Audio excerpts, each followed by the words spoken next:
Good morning, अस्सलाम वालेकुम। सबसे आगे मैं आपको कहेंगे खुशामदीद। मेरे साथ है मोहम्मद शुएब, मेरे साथ हैं सबीन फारूक। और आज प्रोग्राम का आगाज करते हैं कि सवाल से। क्या? जैसे कि हमेशा करते हैं। हाँ। सवाल यह है, कभी किसी ने गौर किया है कि जो एंगेजमेंट रिंग है, मंगनी की अंगूठी है, वो आपकी इस फिंगर में क्यों होती है? चौथी फिंगर में क्यों होती है? लेफ्ट हैंड की चौथी फिंगर में क्यों होती है? मतलब उंगली तो आपने तो माशाल्लाह तीनों उंगलियों में पहनी हुई है, लेकिन चौथी उंगली में स्पेशली क्यों पहनते हैं? पसंद है तो मैंने तो इसलिए पहनी हुई है। वैसे कहा जाता है कि जो मंगनी की अंगूठी इस वाली उंगली में, लोग ये कहते हैं, मुझे नहीं पता इसमें किस हद तक सच्चाई है, बट कहा जाता है कि इस उंगली की जो रग है वो जाकर आपके दिल के साथ मिलती है, तो इसलिए आप वो इस उंगली में पहनते हैं रिंग। और लोग कहते हैं कि इससे ना प्यार बढ़ता है। अच्छा। और मतलब ये लोग कहते हैं, मैं कुछ नहीं कह सकती। क्या किसी को हिस्ट्री भी है? वैसे हमारे पास हिस्ट्री तो है, लेकिन हिस्ट्री पर जाने से पहले सवाल ये कि अगर वाकई इसमें हकीकत होती या अगर है तो मंगनियां टूट क्यों जाती हैं? ये मैंने वैसे सवाल किया है। अच्छा। क्योंकि लोग दिल की सुनना बंद कर देते हैं, लोग दिमाग के सुनना शुरू करते हैं। नहीं, दिमाग भी कोई इतना बड़ा दुश्मन नहीं होता आपका। नहीं, लेकिन फिर भी मतलब बहुत सारी चीजें होती हैं जो कि आप दिल के हाथों कर रहे होते हैं, लेकिन होना ये चाहिए। आप थोड़े जब समझदार हो जाते हैं ज्यादा कुछ मामलात में, तो आप अपने दिमाग की भी सुनना शुरू करते हैं। तो भाईजान, मेरी गुजारिश उन तमाम साइंसदानों से है कि वो उंगली बताएं जो दिल और दिमाग दोनों के करीब हो, वहां पे अंगूठी पहनाएं। ये होना चाहिए। अच्छा, ये जो रिवायत है, कदीम रिवायत है, हजारों साल पुरानी है कि मंगनी या शादी की अंगूठी जिस तरह इस मखसूस उंगली में पहनने की हम बात कर रहे हैं, तो मैंने सारे कदीमा ने यह दरियाफ्त किया है। और वो ये कहते हैं कि कदीम मिस्र के अहद में जो लोग हैं वो भी शादी की अंगूठी इसी उंगली में पहना करते थे। कदीम रोम की बात हम करें या यूनान की बात करें तो वहाँ पर भी इसी तरह से तारीख मिलती है। और ज़माने कदीम में तसव्वुर किया जाता था कि बाएं हाथ की चौथी उंगली ये सीधी, जिस तरह आपने कहा ना कि तसव्वुर करते हैं दिल के करीब से जाके मिलती है। तो कदीम रोम में भी इस रग को कहा जाता था मोहब्बत की रग। और यही वजह है कि शादी हो या मंगनी, अंगूठी इसी उंगली में पहनाई जाती थी। अच्छा, वैसे लोग अक्सर ये भी सवाल करते हैं ना कि मंगनी क्यों होती है वैसे, क्योंकि ये हमारे कल्चर में एक चीज़ ज़रूर ऐड ज़रूर होगी है, तो कुछ लोग इसके अगेंस्ट भी जा रहे होते हैं कि नहीं होनी चाहिए, फौरन निकाह भी। लेकिन कुछ लोग प्रेफर करते हैं कि पहले मंगनी कर लें एंड देन वो अंडरस्टैंड कर लें एक दूसरे को, और उसके बाद आप शादी की तरफ बढ़े होते हैं। बस वही बात है। तो ये भी कुछ डिबेट्स चल रही होती हैं साथ साथ। और आपकी जाती राय क्या है? मेरी जाती राय, जिसकी जो मर्जी। जिसकी जो मर्जी नहीं, आपकी जाती राय क्या है? मेरी जाती राय यही है, मैं कहती हूँ कि जिसकी जो मर्जी। नहीं, आपकी जाती राय क्या है? मंगनी कितनी इंपॉर्टेंट होती है?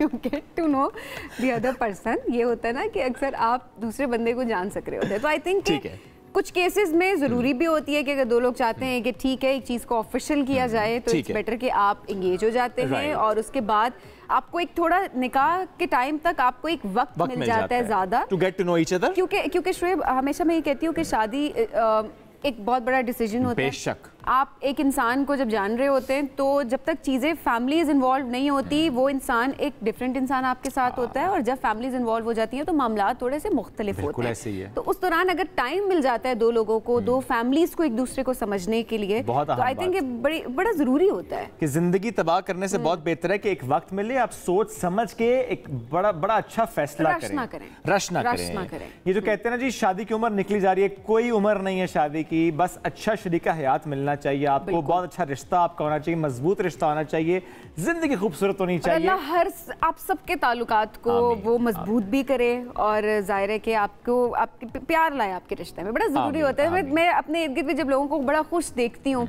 क्योंकि बहुत ज़्यादा केसेस ऐसे भी होते हैं जहाँ पर आपको ऐसी मिसालें नहीं मिल रही होती, तो आप खुद भी डिस्करेज हो जाते हैं कि पता नहीं क्या होगा, एक खौफ बैठ जाता है, लड़कियों में भी लड़कों में भी। बिल्कुल। लेकिन साथ ही साथ देखें तो बड़े खूबसूरत रिश्ते हमारे इर्द गिर्द होते हैं। बिल्कुल ऐसे उनको भी हम अप्रिशिएट करें, उनसे कुछ सीखें, अंडरस्टैंडिंग डेवलप करें, प्यार मोहब्बत से रहें। बस यही छोटी सी जिंदगी है, छोटी सी जिंदगी है, बात तो बढ़िया है। एंजॉय करें जी, एक दूसरे के लिए जिंदगियां आसान करें, राहें हमवार करें।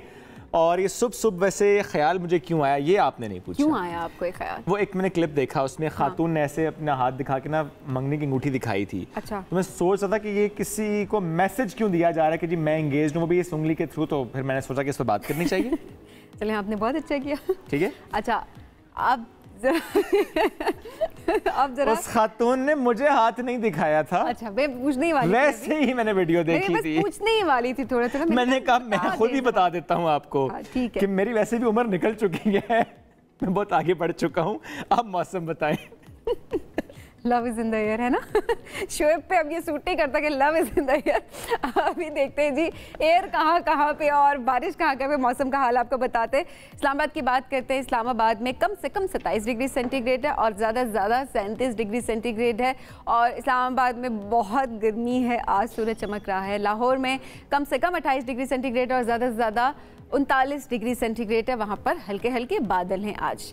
कराची में कम से कम 26 डिग्री सेंटीग्रेड और ज़्यादा से ज़्यादा 29 डिग्री सेंटीग्रेड है और कराची में भी बादल हैं आज। और इसके अलावा अगर बात करें पेशावर की तो कम से कम 29, ज़्यादा से ज़्यादा 40 डिग्री सेंटीग्रेड है। वहाँ पर सूरज चमक रहा है और 40 डिग्री सेंटीग्रेड तो आप समझ गए होंगे कि शदीद गर्मी है वहाँ पर। कोयटा में कम से कम 19 और ज़्यादा से ज़्यादा 34 डिग्री सेंटीग्रेड है। सूरज चमक रहा है वहाँ पर, लेकिन कोयटा का मौसम जाहिर है बहुत अच्छा होगा as compare to other cities.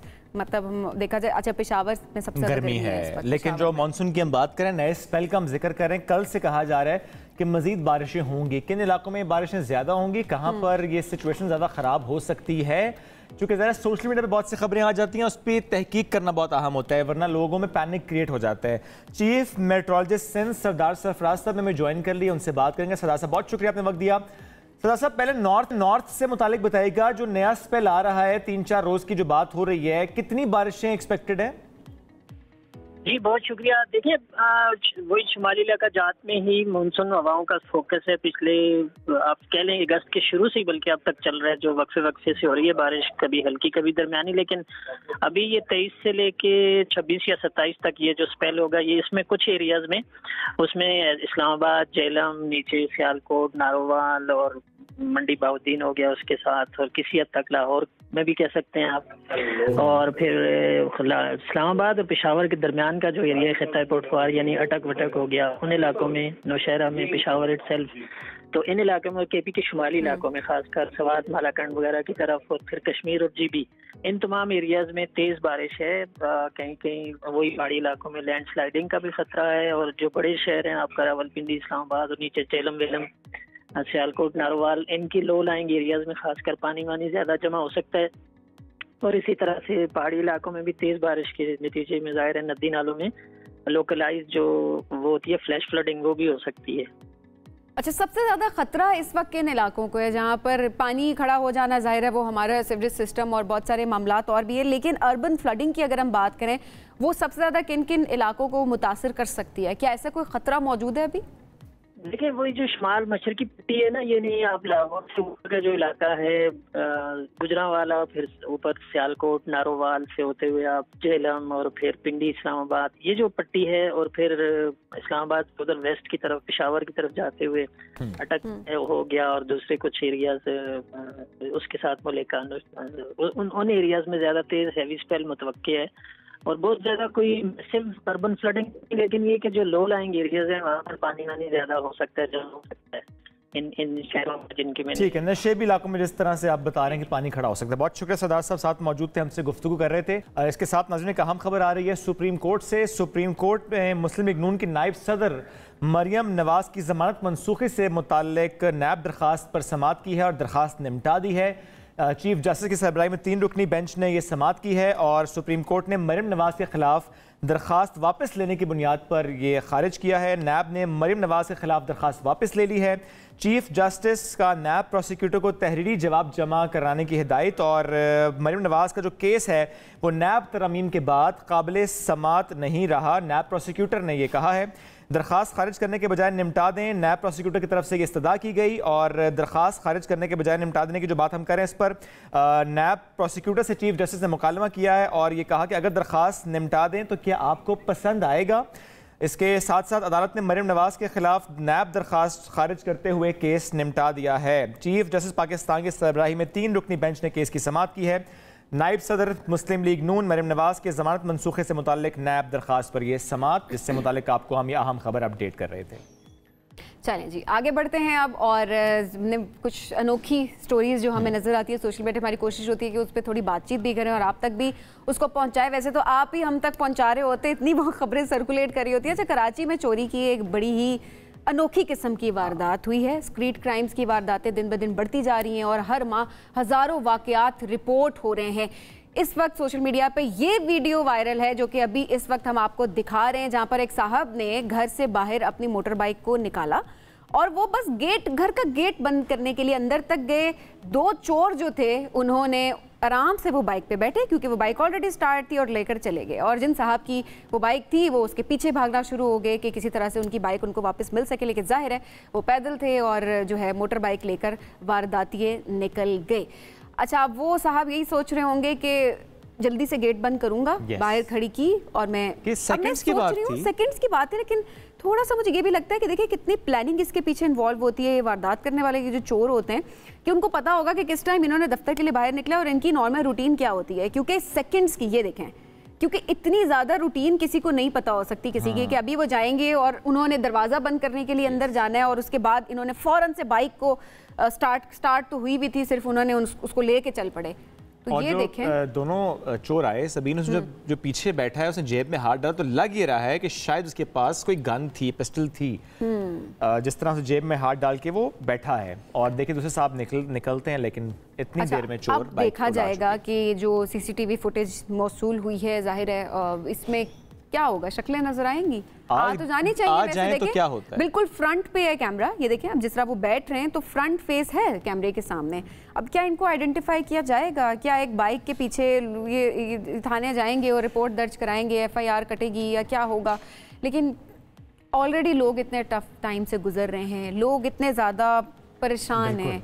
Motorcycle सवार एक अगर जा रहा है तो उसके पास कितने पैसे होंगे, उसके पास शायद वो मोटर बाइक ही है जिसको लेकर वो अब मेहनत मजदूरी के लिए निकल रहा है, उसको भी लेकर आप चल पड़े। पता नहीं क्या होगा इस मुल्क का, वैसे सोच सोच के बाज़ वक़्त बड़ी परेशानी हो रही होती है, लेकिन ये अनोखी किस्म की वारदातें कि आप घर से बाहर जाते हुए आपको डर लगे। आप सेकंड्स में देखें क्या हो रहा है। वैसे सभी चोरी की हम बातें कर रहे हैं ना, ये न सिर्फ पाकिस्तान या सिर्फ कराची की बात नहीं है, कि दुनिया भर की हम बात करें और हालिया बरसों का जिक्र करें, तकरीबन 1 अरब पाउंड मालियत की लगभग 80,000 घड़ियां चोरी या गुम हुई हैं।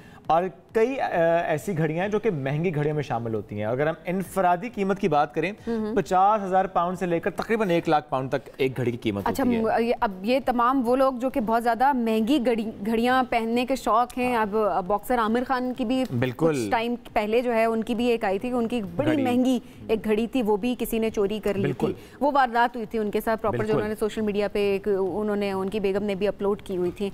तो इस तरह के बहुत सारी ऐसी हैं, मतलब ब्रांड्स, बड़े बड़े ब्रांड्स जो कि लोग अफोर्ड करते हैं, और जैसे कि रोलेक्स की घड़ियां, हाँ, और ये महंगी भी होती हैं। और जब हम चोरी या गुम होने की बात करें तो इस 44% जो चोरी या गुम हुई हैं उसमें रोलेक्स हैं, जो डाटाबेस है, आर्मी डाटाबेस है, वॉच रजिस्टर के मुताबिक। और हालिया बरसों की जब हम बात करें तो चोरियों में तशवीशनाक हद तक इजाफा हुआ है। आपने तो एक नाम लिया आमिर खान का, मार्क कैवेंडिश साइकिलिस्ट हैं, उनकी भी घड़ी इसी तरह से चोरी हुई।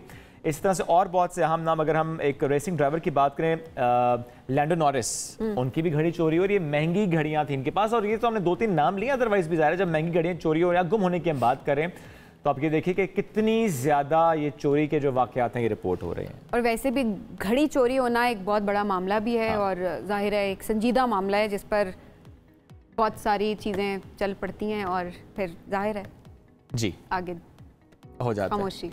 अच्छा, वैसे देखें आप चोरी और तोशा खाना को जरा सा सेपरेट रखते हैं। अच्छा, वैसे क्यों ये चोरी कैसे नहीं होती? मतलब वो तो मुल्की खजाना ना एक तरह से, अगर आप उसकी वो कीमत पे नहीं करते और आप उसको लेकर चले जाते हैं या आप उसको लेकर आगे बेच देते हैं, मुल्की खजाना है, तो आवाम के साथ क्या वो चोरी नहीं हुई? चले, अब जबरदस्ती तो नहीं जोड़ सकते, लेकिन इसमें अगर आप जाएंगे तो फिर इस गंगा में सबने हाथ धोए हैं, वो चाहे घड़ी है या पाइनएप्पल है या चाहे कोई और बात है। यहाँ पे मसला सिर्फ ये था कि घड़ी आप ले सकते थे, लेकिन आपको पहले उसकी कीमत अदा करनी थी, फिर घड़ी अपने पास रखनी थी। ये मामला सिर्फ और सिर्फ इसलिए ज्यादा उठा कि आपने घड़ी की कीमत अदा किए बगैर घड़ी पास रखी और बेच दी। वो पिछले बहुत टाइम से घड़ी बहुत ज्यादा सुन रहे हैं, तो घड़ी जब सामने आती है तो ऑटोमेटिकली आपका माइंड ना भी उस तरफ जा रहा हो तो आप कनेक्ट करना शुरू कर देते हैं। ठीक है, ठीक है, बढ़ते हैं आगे। बहुत बढ़ गई है हमारी घड़ियां कम हो रही हैं इस सेगमेंट की, तो आगे बढ़ जाते हैं। मारूफ पुर्तगाली फुटबॉलर क्रिस्टियानो रोनाल्डो की बात करते हैं।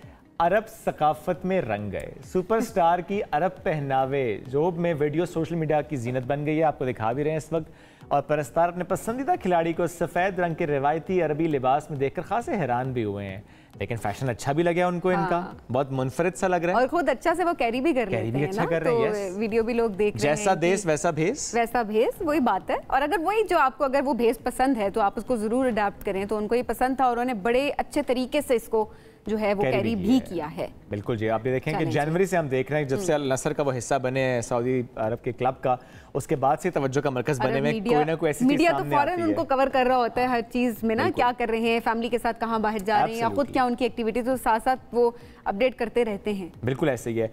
आजकल इंडियन मीडिया में टमाटरों का बहुत ज्यादा शोर है, बहुत चर्चा है, क्योंकि अफोर्ड नहीं कर पा रहे ना लोग। तो इससे पहले भी हमने कहा कि शादियों पर भी तोहफे दिए जाने लगे थे। अब तो ये हाल हो गया है कि जो फास्ट फूड रेस्टोरेंट्स हैं उन्होंने भी जो टमाटर वाली डिशेज हैं, मतलब टमाटर को मेन्यू से हटा दिया, एक्सक्लूड कर दिया है बिल्कुल। वो कहते हैं कि बढ़ती हुई कीमतें जो हैं इसकी वजह से वो मेन्यू में टमाटर शामिल करने से कासिर हैं। और उन्होंने ये कहा है कि सार्फिन को ये यकीन दिलाया जाए कि टमाटर जल्दी वापस आएंगे, मतलब वो उस पर वो भी हैं यकीन दिलाया है कि आ जाएंगे, जरूर आएंगे, लेकिन फसल आएगी तो टमाटर भी आएंगे और मेन्यू में भी कमी है तो जाहिर है उसके बायस नहीं कर सकते। तो बड़ी बड़ी फूड चेन्स जो हैं वहाँ पर उन्होंने ये फैसला कर लिया है कि वो अब टमाटर को इस्तेमाल नहीं करेंगे। मतलब अगर अब आप बर्गर खाने जाएंगे, अगर आप इंडिया जाते हैं या इंडिया वाले अगर कोई भी जाता है तो उस बर्गर के अंदर आपको टमाटर नहीं मिलेंगे। अच्छा, और हल है इसका मेरे पास, क्या पाकिस्तान से मांग लें, हम एक्सपोर्ट कर देंगे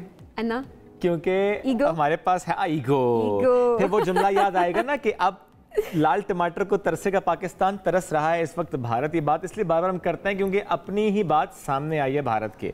एक ब्रेक लेते नाज़रीन, ब्रेक से वापस आएंगे, साथ रहिए। इस्तेकाम पाकिस्तान पार्टी में बड़ी सियासी शख्सियात की शमूलियत का अमल कुछ सुस्त रफ्तारी से ही सही लेकिन मुसलसल जारी है। और गुज़श्ता रोज़ साबिक़ वज़ीर इत्तलात पंजाब और पाकिस्तान तहरीक इंसाफ के रहनुमा शमशान बुखारी ने इसके साथ राहें एक कर ली हैं। पार्टी पंजाब में मज़ीद शख्सियात के साथ राब्ते में है और पैट्रन इन चीफ जहांगीर तरीन का कहना है कि IPP में इतने लोग शामिल होंगे कि जंबो जहाज लैंड करना पड़ेगा। ये जहाज की बातें फिर से करना शुरू कर दी हैं उन्होंने। और इस वक्त सिचुएशन क्या बनेगी जब जहाज की बातें और गर्दिश में आएंगी, लेकिन फिलहाल क्या मामलात हैं इस पर बात करना बहुत बिल्कुल। जिस वक्त हमारे साथ पार्टी की सेक्रेटरी इत्तलात फिरदौस आशिकवान साहिबा मौजूद हैं। फिरदौस साहिबा, बहुत शुक्रिया प्रोग्राम में वक्त देने के लिए। अभी इस वक्त ज़रा ट्वीट पे बात करते हैं। इस वक्त जो अहम मामला चल रहा है, ज़ेर गर्दिश है सदर मुमलिकत डॉक्टर आरिफ अलवी की ट्वीट। इसने एक नया पिंडोरा बॉक्स खोल दिया है। आपने भी इन्हें गद्दार करार दे दिया, आप भी कहती हैं गद्दार हैं। सदर मुमलिकत इतने कमज़ोर वैसे क्यों नज़र आ रहे हैं कि अपने अमले पर उनका इख्तियार बाकी नहीं रहा? वो कहते हैं वो मैंने कहा था कि वापस भेज दें उस एक्ट को, लेकिन लोगों ने, उनकी जो टीम है उसने उसको वापस नहीं भेजा। क्या कहेंगे आप? बिस्मिल्लाहिर्रहमानिर्रहीम। जहाँ तक सदर मुमलिकत के इस अमल का ताल्लुक़ है तो देखिए, उन्हें सदर मुमलिकत कहा जाता है, खुदा दादे मुमलिकत, जो न्यूक्लियर पावर है और जिसको ला इलाहा इल्लल्लाह की बुनियाद पे बनाया गया। तो उसका जो कस्टोडियन है, जो सुप्रीम कमांडर है, जो उसका सबसे आला अरफा और सबसे बड़े आइनी ओहदे पे बैठा सदर है, वो अगर गलत बयानी करे, हक़ाइक़ को मसख़ करे और कौम को गुमराह करे और अपनी जमात की खुशनुदी के लिए उस गालम गलोच ब्रिगेड से बचने के लिए उनके, जिन्होंने उनको जो है वो टारगेट किया और जिन्होंने उनको जो है वो फोकस करके एक प्रॉपर जो है वो कह लें कि उनकी ज़ात को क्रिटिसाइज़ करना शुरू किया, तो उन्होंने उस क्रिटिसिज्म से बचने के लिए एक सेफ एग्ज़िट निकाला कि वो विकेट के दोनों तरफ खेले। एक तरफ उन्होंने कहा कि मैंने साइन नहीं किए, तो दूसरी तरफ उन्होंने खामोशी इख्तियार की कि वो कानून बन जाए। तो देखिए, जब आप विकेट के दोनों तरफ खेलते हैं तो उससे आप बेनकाब हो जाते हैं, क्योंकि गोल तब भी होता है जब आप किसी पोल में गोल डालते हैं। तो कौम ये जान गई है कि जिस शख्स ने ये कह के एस्केप गोट बनाया अपने सेक्रेटरी को कि उसने मेरे हुक्म पे अमल नहीं किया, तो सेक्रेटरी उस वक्त अमल ना करने की पदाइश में उसको आप फायर करते अगर आपने उसके ऊपर कुछ लिखा है।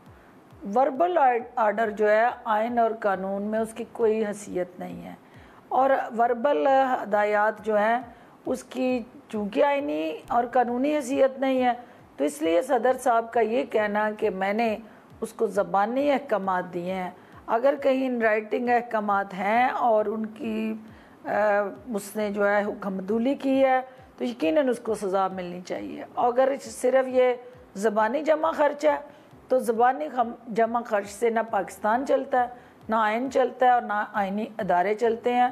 तो इसलिए ये गैर ज़िम्मेदाराना जो बयान है और जो किसी जमात के सदर का बयान है, इससे पाकिस्तान की बदनामी भी हुई है, दिल आज़ारी भी हुई है और बैनुल-अक़वामी सतह पे जग हसाई भी हुई है। ठीक है फिरदौस साहब, लेकिन वो जमात के सदर तो नहीं है, वो तो पाकिस्तान के सदर हैं। और दूसरा ये बहुत अहम है कि ज़ुबानी जमा खर्च नहीं होता। ये बहरहाल तहकीकात होनी चाहिए कि क्या वो लिख कर दिया था या कि उन्होंने वर्बल ऑर्डर्स दिए थे। ज़रा इस पर मामला भी आगे बढ़ रहे हैं। मैं जानना चाहता हूँ आपसे कि जो जहांगीर तरीन साहब एक बात कर रहे हैं कि इतने लोग आएंगे कि जंबो जहाज़ लैंड करना पड़ेगा। ये जंबो जहाज़ वैसे कब खरीद रही है आपकी पार्टी? देखिए, जहांगीर तरीन साहब से ये पूछा गया था कि आपने 2018 में पीटीआई की हुकूमत जो थी, आपका जहाज़ उसमें बहुत ज़्यादा जो है वो हरकत में रहा और बहुत सारे इलेक्टेबल पार्लियामेंटेरियंस और जो इंडिपेंडेंट लोग जीते थे उनको आपने पीटीआई का हिस्सा बनाया और पीटीआई की हुकूमत बनाने में किरदार अदा किया। तो उन्होंने ये कहा कि चूँकि और साथ उनका था कि ये रोज़ जो लोगों को आप शामिल कर रहे हैं तो आपका ये जहाज़ छोटा पड़ जाएगा। तो उन्होंने कहा कि नहीं, छोटा नहीं पड़ेगा, इंशाल्लाह हम जंबो साइज जहाज़ ले लेंगे। और ये एक मुहावरतन बात हुई है। ठीक है, इसमें हकीकत है कि जिस तेज़ी से इस्तेकाम पाकिस्तान पार्टी में लीडरान और वर्कर्स और इलेक्टेबल आ रहे हैं, तो अल्टीमेटली इस जमात के अंदर जो है वो यकीनन जो सियासी उफक पे इसका उस मंजरनामे के अंदर रोल है वो बड़ा डिफ़ाइन होने जा रहा है और उस एक ऑर्गेनाइज्ड वेल डिफ़ाइंड प्लान रोल के अंदर जो अवाम है उनकी बढ़ती हुई पजीराई को सामने रखते हुए कई पार्टी इस वक्त कितने लोगों से राब्ते में और मजीद कितनी शख्सियात हैं जो कि इस्तेकाम पाकिस्तान पार्टी में शामिल हो सकती हैं?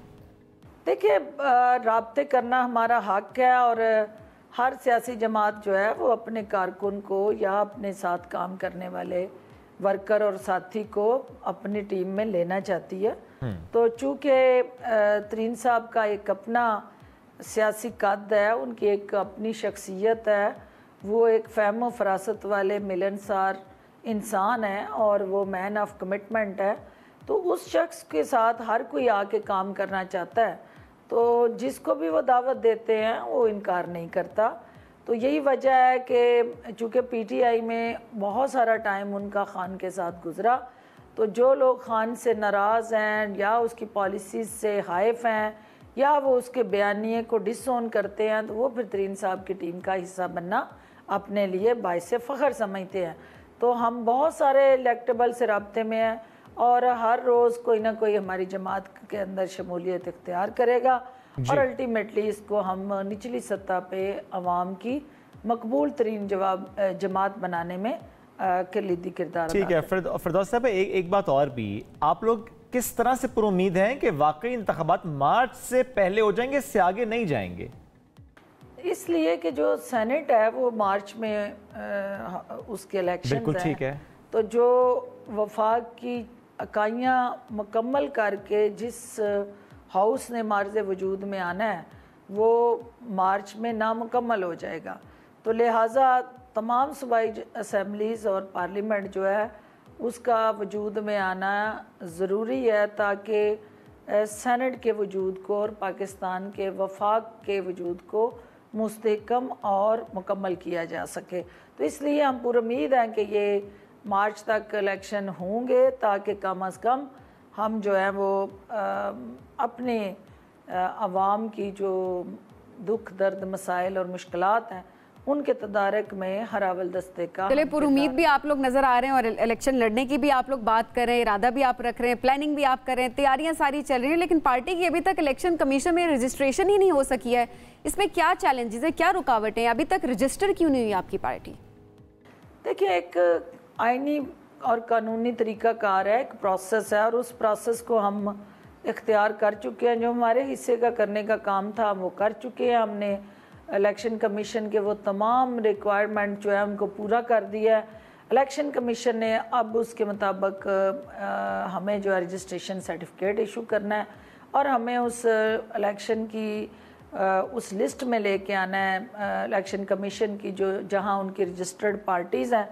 तो इलेक्शन कमीशन की मसरूफियात हैं या उनकी वो स्क्रूटनी का प्रोसेस है, जो डॉक्यूमेंट्स हमने जमा कराए हैं, तो जिसकी वजह से ये थोड़ा सा डिले हुआ है। लेकिन मैं पूरी उम्मीद हूँ कि जल्द ही इस हवाले से हमारी रजिस्ट्रेशन के मराहल मुकम्मल हो जाएंगे। फिरदौस आशिक अवान साहब साथ मौजूद थी, और जिस तरह सियासी माहौल में हम बात कर रहे हैं, तो आप कुछ पूछना चाह रही हैं? एक सवाल मैं पूछना जरूर चाहूँगी फिरदौस साहिबा से, क्योंकि कल से इनका एक बयान है जो कि सोशल मीडिया पे भी चल रहा है। इंटरव्यू उन्होंने दिया और उन्होंने कहा कि शुएब मलिक की शादी पर इन्होंने उनको कहा कि पुत्र बड़ा बुरा फंसे हो, उनके कान में जाकर जो बात की थी, और वो क्लिप भी दिखाया जा रहा है। और क्या आपको क्यों लगता है फिरदौस साहिबा कि शुएब मलिक बहुत बुरा फंस गए? देखिए, मेरा मसला ये है कि मुझसे जो है वो झूठ बोला नहीं जाता और सच जो है वो छुपाया नहीं जाता। तो जब हम वहाँ पहुँचे तो बड़ी इंटरेस्टिंग सिचुएशन हमने देखी कि ज़ाहिर है हम लोग जो पाकिस्तान से हैदराबाद इंडिया पहुँचे तो हमारी ख्वाहिश थी कि सबकी वहाँ पे तस्वीरें बने। तो सबसे पहले जो है जब तस्वीर लेने की कोशिश की गई तो शुएब की जो सास हैं उन्होंने आके कैमरे वाले को रोक दिया। अच्छा। तो कैमरे वाले ने मेरी तरफ देखा और उसने कहा कि ये मुझे तस्वीरें नहीं लेने दे रहे। तो मैंने जो है वो शुएब के कान में पूछा कि ये तस्वीरें क्यों नहीं हमें लेने दे रहे। तो उसने एक सामने खड़े शख्स को बुलाया और उन्होंने उसे कहा कि जी ये मेरे मेहमान हैं, तो मेरे पाकिस्तान से आई ये गेस्ट हैं, तो आप इनको तस्वीरें लेने दें। तो उसने कहा जी कि ये हम शो, ये वलीमा, ये प्रोग्राम आउटसोर्स कर चुके हैं और हमने इसके प्रॉपर जो है वो यानी एक लमसम जो है इस शो को या इस वलीमे को हमने बेचा है, जिसके अंदर ये तस्वीरें जो है उसका हिस्सा है। और ये तस्वीरें चूँकि जो वेंडर है या जिसने ये शो बुक किया है वो रिलीज़ कर सकता है और वो ले सकता है, उसके अलावा कोई बंदा भी ना तस्वीर ले सकता है और ना इसको रिलीज़ कर सकता है। तो वो एक ऐसा हमारे लिए एक नया इंकशाफ था कि भाई किसी का ससुराल जो है वो अपने दामाद जी को इस तरह भी पहले ही उसका बुक कर देता है या उसकी तस्वीरें भी जो हैं उस पर पाबंदी लग जाती है कि उसकी तस्वीर कोई और खींच नहीं सकता सिवाय उनके मर्ज़ी के कैमरामैन के।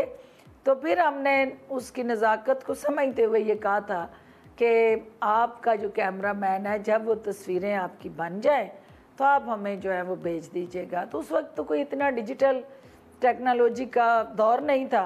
वो तस्वीरें तो हमें मिली लेकिन लेट मिली और शुएब को इसमें शर्मिंदगी हुई कि जो हम चाह रहे थे वो नहीं हुआ और वो उस वक्त अपने ससुराल के सामने बेबस नज़र आया। और मैंने जब वो रिएक्शन देना चाहता था तो डिस्प्ले शो कर रहा था, तो तब मैंने उसके कान में कहा कि बेटे इससे मुझे अंदाज़ा हो गया कि तू फंस गया, अब अल्लाह तेरे पर रहम करे और तेरे लिए आसानियाँ पैदा। ठीक है, फिरदौस आशिक अवान साहब साथ मौजूद थे, बहुत शुक्रिया। वक्त देने के लिए ब्रेक लेंगे नाज़रीन, वापस आएंगे, साथ रहिए।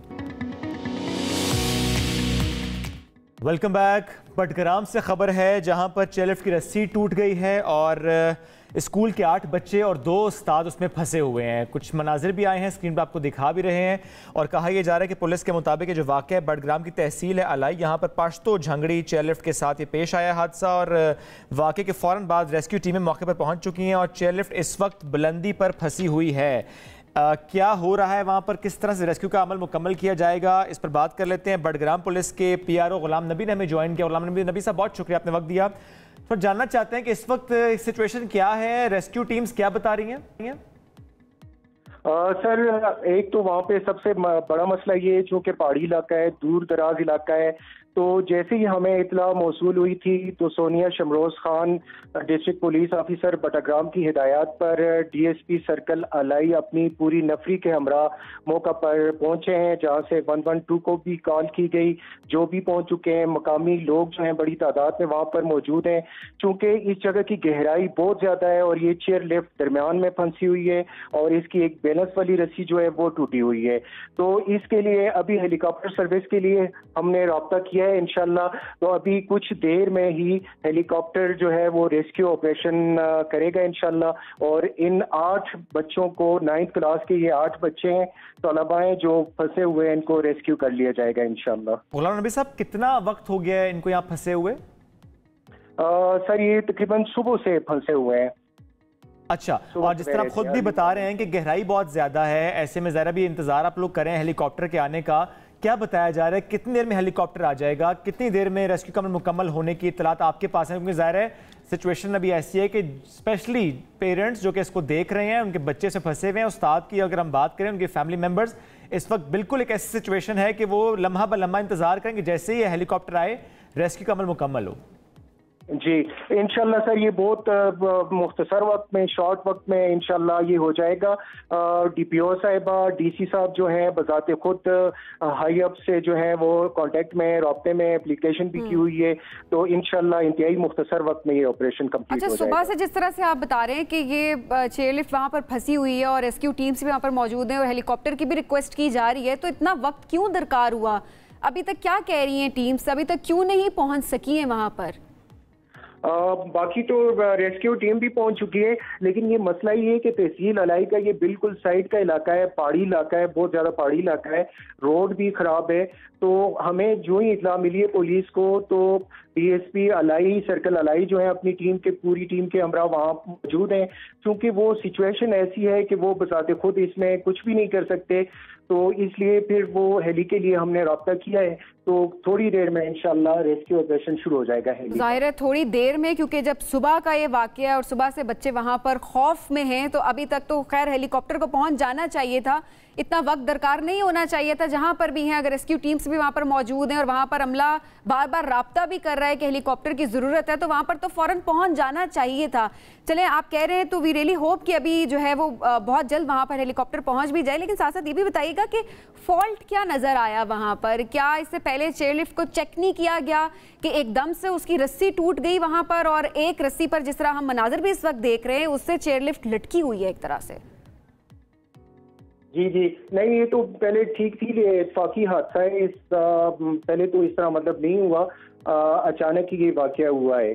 तो ये एक वहाँ पे एक सबसे बड़ा मसला ये है कि वहाँ पे नेटवर्क जो है वो ठीक तरीके से काम नहीं कर रहा है। जो हमें ज़्यादा मुश्किल पेश आ रही थी हेली के लिए, जो हमने लोकेशन भेजनी थी वो हमें वहाँ से मिल नहीं रही थी लोकेशन। तो अभी वहाँ से हमें लोकेशन सेंड हो चुकी है और हेली के लिए हमने वो लोकेशन सेंड कर दी है। क्या हेली इस वक्त निकल चुका है पेशावर से? गालिबन निकल चुका है, कुछ इत्तलात आपके पास? सर अभी मैं कॉल ड्रॉप होगी तो दोबारा उनसे कंफर्म किया जाएगा। ठीक है, बहुत शुक्रिया साथ मौजूद है। ज़ाहिर है ये बहुत कि आप उसको कोऑर्डिनेट करें, क्योंकि इस वक्त वो सबसे अहम काम है। हम सब दुआ गो भी हैं कि जल्द से जल्द रेस्क्यू अमल मुकम्मल हो, हेलीकॉप्टर वहाँ पहुँचे, इन 8 बच्चों को, 2 साथीज़ा को बहुत जल्दी वहाँ से रेस्क्यू किया जाए, बिल्कुल बाहिफाजत। एक ब्रेक लेंगे, वापस आएंगे, साथ रहिए। सदर मुमलिकत डॉक्टर आरिफ अलवी की जानिब से ऑफिशियल सीक्रेट एक्ट और आर्मी एक्ट तरमीम बिल्स पर दस्तखत की तरदीद के बाद पैदा होने वाली सियासी सूरत हाल की हम बात करते हैं, चूँकि उसके असरात अभी बाकी हैं, जारी हैं। अपने सेक्रेटरी वक़ार अहमद की खिदमत एस्टैब्लिशमेंट डिवीजन को उन्होंने वापस किए, लेकिन सेक्रेटरी ने सदर को ख़त लिखा है और बिल्स की फाइल सदारती चैम्बर में है। उन्होंने ये कहा है और कहते हैं रिकॉर्ड पेश कर सकते हैं, साबित कर सकते हैं वो बेगुनाह है। वो कहते हैं कि चैम्बर से फाइल्स मुझ तक आई नहीं है। वो ये भी कहते हैं सदर ने तरमीमी बिल्स की ना मंजूरी दी और ना तहरीरी तौर पर पार्लियामेंट वापस भेजने को कहा। मज़कूरा फाइल 21 अगस्त तक सेक्रेटरी के दफ्तर में वापस नहीं भिजवाई गई। ये बड़ा अहम इशू है, इस पर बात कर लेते हैं।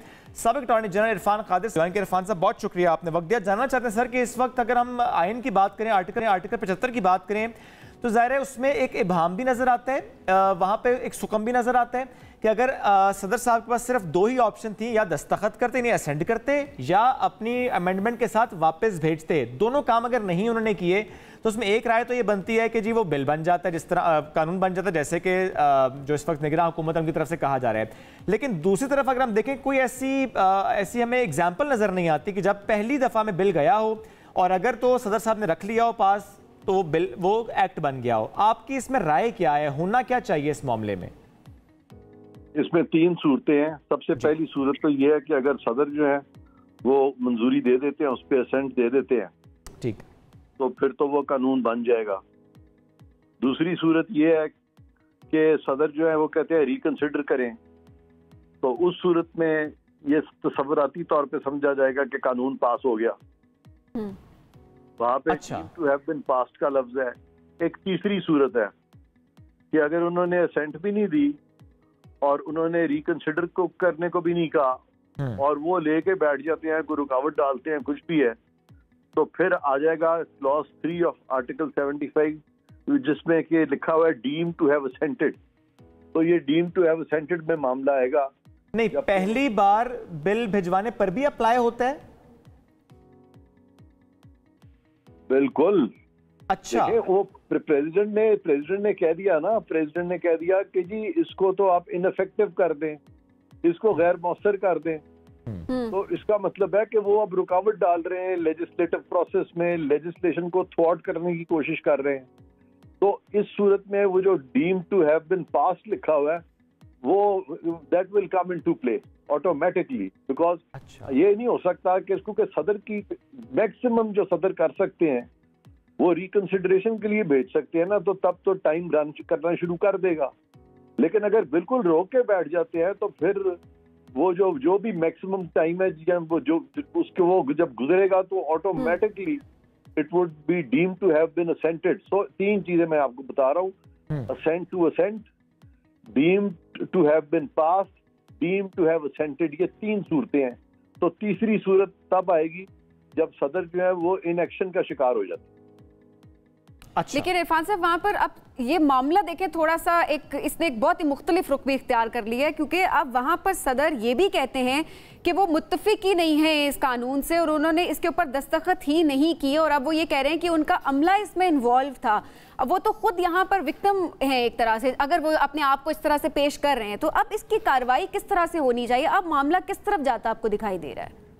सदर विक्टिम नहीं है, विक्टिम अमला है, क्योंकि सदर जो है वो अमले को कह रहे हैं कि आप इसको इनफेक्टिव कर दें। अमला तो इनफेक्टिव नहीं कर सकता ना, उनके पास तो कोई ऐसा इख्तियार नहीं है कि आइन के खिलाफ एक चीज को इनफेक्टिव कर दें, तो लिहाजा वो विक्टिम है और एक गलत यानी चीज करके, गैर आईनी चीज करके, तो सदर साहब उनको खामखा मुर्दे इल्जाम। इरफान साहब, फिर तो आपको नहीं लगता कि सदर साहब के खिलाफ कोई कार्रवाई बनती है? चूंकि उस ट्वीट के बाद जिस तरह का इबाम पैदा किया गया, जो कि अब जरा जिस तरह चीजें नजर आ रही हैं कि कानूनी रुकावट बन रहे हैं वो प्रोसेस में। ये आपका बड़ा अच्छा सवाल है।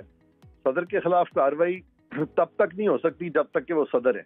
ठीक है, क्योंकि आइन के आर्टिकल 248 में लिखा हुआ है कि जब तक कोई शख्स सदर है उसके खिलाफ ना तो कोई इन्वेस्टिगेशन हो सकती है, ना कोई प्रोसिक्यूशन हो सकती है, ना उसका ट्रायल हो सकता है। लेकिन जब वो सदर नहीं रहेंगे तो ये सारी बातें खुल सकती हैं, और अगर उन्होंने कोई इस तरह की चीज की है जिससे उनकी कोशिश थी कि कुछ लोगों को कानून के जुमरे से बचाया जाए और उन लोगों से इनकी मिली भगत अगर साबित हो जाती है कल को आने वाले दिनों में, तो फिर उनके लिए खासा मुश्किल हो सकता है। इरफान कादिर साहब बहुत बहुत शुक्रिया, साथ मौजूद थे हमसे गुफ्तगू। नाज़रीन, बढ़ते हैं आगे। पंजाब पुलिस की बात करते हैं जिसने आर्टिफिशियल इंटेलिजेंस का इस्तेमाल शुरू किया है और एक IT विंग जो है उन्होंने फेस ट्रेस सिस्टम बनाया है। तो इस पर आज बात करना बहुत अहम है कि ये किस तरह से जराइम में जो मामलात हैं वो सामने लेकर आ सकते हैं। DIG operations Punjab police Waqas Nazir साहब ने ज्वाइन किया। वकास साहब बहुत शुक्रिया।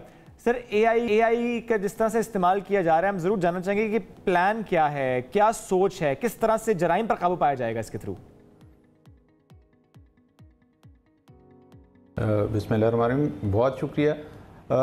जो ये फेस ट्रैक का कॉन्सेप्ट है, ये बुनियादी तौर पे आर्टिफिशियल इंटेलिजेंस इस्तेमाल करते हैं हमारे पास जो क्रिमिनल्स का डेटा है और जो बाकी दूसरी तस्वीर हैं उनको कंपेयर करते हैं सस्पेक्ट की तस्वीर से। अगर हमें कहीं से किसी सस्पेक्ट की तस्वीर मिलती है तो इस सिस्टम को यूज़ करके हमारे पास डेटाबेस में जितनी भी तस्वीर हैं जो मुख्तलिफ़ जगह पे मुख्तलिफ़ क्रिमिनल्स की मुख्तलिफ़ सस्पेक्ट्स की ली गई हैं, सिस्टम उसको ऑटोमेटिकली उसके साथ मैच करता है और बेस्ट मैचेस जो है वो फ्राहम कर देता है। सो बुनियादी तौर पे ये इन्वेस्टिगेटर की हेल्प करता है to narrow down the search, और फिर वो जो नैरो डाउन सर्च है उससे जो बाकी चीज़ों की तस्दीक करने के बाद इस चीज़ का पता चलाया जा सकता है कि जो इंडिकेटेड बंदा है वो इस जुर्म में मुलविस है या नहीं। तो इससे ये है कि ट्रेस करने में आसानी होगी, पहचानने में, रिकॉग्नाइज करने में बहुत ज़्यादा आसानी हो जाएगी सिस्टम के थ्रू। कितना अरसा लगा इस सिस्टम को तैयार करने में और किन किन इदारों की मदद भी ली गई इसमें? जी बिल्कुल, ये जो हमारे नॉर्मल डेटाबेसेस हैं ये तो पिछले 10 साल से हम यूज़ कर रहे हैं। ये एक स्टेप फॉरवर्ड है, बल्कि एक नए लेवल पे हम अब ऑपरेट कर रहे हैं जहां हम मसनूई ज़हानत या आर्टिफिशियल इंटेलिजेंस को यूज़ कर रहे हैं जराइम पेशा लोगों को ट्रेस करने में। इसमें हमें कोई 1 साल से ज़्यादा अरसा लगा है, क्योंकि जो आर्टिफिशियल इंटेलिजेंस के एल्गोरिदम्स हैं उसमें मशीन लर्निंग होती है, मशीन सीखती है हर दफ़ा जब हम उसको। और नादरा से मुंसलिक है सर, ये सिस्टम नादरा से मुंसलिक है, उस डाटा से मुंसलिक है? फ़िलहाल ये डेटा जो है सिर्फ पंजाब पुलिस के अपने डेटाबेसेस के साथ कनेक्टेड है, और आहिस्ता आहिस्ता हम कोशिश करेंगे कि जो बाकी भी अवेलेबल डेटाबेसेस हैं उनके साथ, चूंकि कानून की और प्राइवेसी की जो रिक्वायरमेंट्स हैं उनको ठीक है। ये बहुत अच्छा स्टेप है सर जो आप लोगों की तरफ से लिया गया है। ज़ाहिर है स्टेप बाय स्टेप आप लोग आगे बढ़ेंगे और इस तरह जराइम पेशा अफराद के खिलाफ कार्रवाई में आपको मदद मिलेगी। बहुत शुक्रिया सर, सबसे बात करते, ब्रेक लेंगे, वापस आएंगे, साथ रहिए। मुल्क में निगरान हुकूमत आने के बाद डॉलर की कदर में अब तक 8 रुपए से जायद का इजाफा हो चुका है और ओपन मार्केट में डॉलर की कीमत 304 रुपए जबकि इंटरबैंक में 297 रुपए तक पहुंच गई है। जबकि सदर मुमलिकत की जानिब से ऑफिशियल सीक्रेट एक्ट और आर्मी एक्ट तरमीमी बिल्स पर दस्तखत की तरदीद के बाद पैदा होने वाली सूरत हाल, इसने भी पाकिस्तान स्टॉक एक्सचेंज को शदीद मुतासर किया है और गुज़श्ता रोज 770 पॉइंट्स तक गिर गई है हमारी स्टॉक मार्केट। निगरान हुकूमत की मौशी मुश्किलात और उनके हल के बारे में आज हम बात कर लेते हैं। तो इस वक्त हमारे साथ मौजूद हैं सीनियर सहाफ़ी और मौशी उमूर के तज्ज़ियाकार शहबाज राना साहब। शहबाज साहब बहुत शुक्रिया प्रोग्राम में ज्वाइन करने के लिए। शहबाज साहब, डॉलर की कीमत तो किसी भी तरह से कंट्रोल में नहीं आ रही है। इतने अरसे से हम बात जरूर कर रहे हैं कि कंट्रोल किया जाएगा इसकी कीमत पे, लेकिन अब देख लें जिस तरह से 300 से ऊपर कीमत पहुंच चुकी है। आगे आइंदा सूरत हाल आप क्या देख रहे हैं? क्या कीमत और बढ़ेगी या किसी तरह से इस पे काबू पाया जा सकता है? जी बिस्मिल्लाह, जब से ये एग्रीमेंट हुआ IMF का स्टाफ लेवल अरेंजमेंट, तो उसके अंदर एक शर्त है और वो शर्त ये है कि जो ओपन मार्केट का रेट होगा और इंटरबैंक का जो रेट होगा उसमें जो फर्क होगा वो सिर्फ 1.25% होगा। बिल्कुल ठीक। इसका मतलब ये है कि अगर आपका डॉलर अगर 304 रुपए का है ओपन मार्केट में, तो जो इंटरबैंक है वो आपका 300 रुपए के करीब होना चाहिए। तो अभी भी 3 रुपए का फर्क है अगर सिर्फ ओपन मार्केट से आप इसको कंपेयर करें। तो ये तो अब जो सूरत हाल बन रही है, पहले एक किस्म का हमने एक आर्टिफिशियल कंट्रोल लगाया हुआ था। जब पिछली हुकूमत थी उन्होंने पूरी कोशिश की कि जो डॉलर की प्राइसेस को आर्टिफिशियली रोका जाए, क्योंकि जो रियल तरीका था आपकी उसकी डॉलर की प्राइस को काबू करने का वो तो ये था कि आपकी बरामदात में इजाफा होता, फॉरेन डायरेक्ट इन्वेस्टमेंट आती पाकिस्तान में, आपके जो रेमिटेंसेज हैं उसमें इजाफा होता। लेकिन पिछली हुकूमत की गलत पॉलिसियों की वजह से, जिसमें स्टेट बैंक ऑफ पाकिस्तान का भी पूरा रोल था, तकरीबन 8-8.25 अरब डॉलर जो है रफली वो कमी हुई है आपकी रेमिटेंसेज में और एक्सपोर्ट्स में उससे पिछले साल के मुकाबले में। वजह ये थी कि जब ओपन मार्केट का और इंटरबैंक का रेट का फर्क था, तो जो बाहर से लोग पाकिस्तान पैसा भेज रहे थे वो बैंकिंग चैनल से नहीं भेज रहे थे, वो इनफॉर्मल चैनल से भेज रहे थे, वो हवाला और हुंडी का इस्तेमाल कर रहे थे। यही सूरत हाल दूसरी साइड पे एक्सपोर्ट्स की थी, क्योंकि आपने इम्पोर्ट्स के ऊपर पाबंदियां लगाई हुई थी, रॉ मटेरियल्स नहीं आ रहे थे, पाकिस्तान में जो फाइनेंसिंग थी वो महंगी हो गई थी, बिजली महंगी हो गई, तो बहुत सारे ऐसे फैक्टर्स थे जिसकी वजह से आपकी जो एक्सपोर्ट्स हैं वो भी मुतासर हुई। तो ये जो रॉन्ग पॉलिसीज थी, एक तरफ से आपका जो डॉलर का फ्री, जो आप जिसको कहते हैं डेट फ्री डॉलर का इनफ्लो, वो आपका नहीं हो रहा था, दूसरी साइड से आपने आर्टिफिशियली चीजों को कंट्रोल किया हुआ था। तो IMF का जो अब एग्रीमेंट है उसमें तो हुकूमत किसी भी किस्म की रिस्ट्रिक्शन डॉलर की प्राइस के ऊपर लगा ही नहीं सकती। और जब डॉक्टर शमशाद अख्तर साहिबा हैं जो एज अ फाइनेंस मिनिस्टर उनकी जो पहली मीटिंग थी उसमें भी उन्होंने यही मैसेज दिया है कि हमने जो मार्केट बेस्ड एक्सचेंज रेट है उसको इम्प्लीमेंट करना है और हमने IMF के मुआहदे के ऊपर अमल दरामद करना। तो ये जो फैक्टर्स हैं, इसे लगता है यही है कि आइंदा आने वाले दिनों में जो दबाव है वो रुपए के ऊपर वो जारी रहेगा। ओके, अब चूँकि डॉक्टर शमशाद का आपने जिक्र किया तो उन्होंने एक और बात भी की है कि 9,400 अरब के जो महसूलात हैं उसका हदफ हासिल किया जाए। रियलिस्टिक है आपको, होता नजर आता है? चलो ये तो एक नॉर्मल बात है, ये तो साबिक वज़ीर ख़ज़ाना इसहाक़ डार साहब भी कह रहे थे। उन्होंने ये कहा है FBR को अपनी पहली ब्रीफिंग जो उन्होंने जाके ली कि जो इस वक्त पाकिस्तान की टैक्स टू GDP रेशो है या FBR की जो टैक्स टू GDP रेशो है, FBR जितने महसूलात इकट्ठे करता है उसको अगर आप कंपेयर करें पाकिस्तान की इकॉनमी के तो पिछले साल वो सिर्फ 8.5% था और इस साल का हदफ है 9,415 अरब का, वो 9% बनता है पाकिस्तान की इकॉनमी के बराबर। तो उन्होंने कहा कि इसको फौरी तौर पर इसमें 4% ऑफ द GDP आप इजाफा करें। इसका मतलब ये है कि आपको फौरी तौर पर FBR को तकरीबन 4200 अरब रुपए के इजाफी टैक्सेस इकट्ठे करने के आप उनको जो मुख्तलिफ एवेन्यूज है वो तलाश करने हैं। तो ये एक बड़ी चैलेंजिंग बात है और ख़ास तौर पर एक केयर टेकर फाइनेंस मिनिस्टर इस तरह के जब अहदाफ देंगे तो वो थोड़ा सा और ज्यादा चैलेंजिंग भी हो जाएगा। साथ और शहबाज साहब, मुल्की हालात भी तो हमारे से हैं, अभी पिछले दिनों की भी बात करें और इससे पहले भी अगर हम देखें तो कभी पॉलिटिकल स्टेबिलिटी तो इस मुल्क में आ ही नहीं सकी है।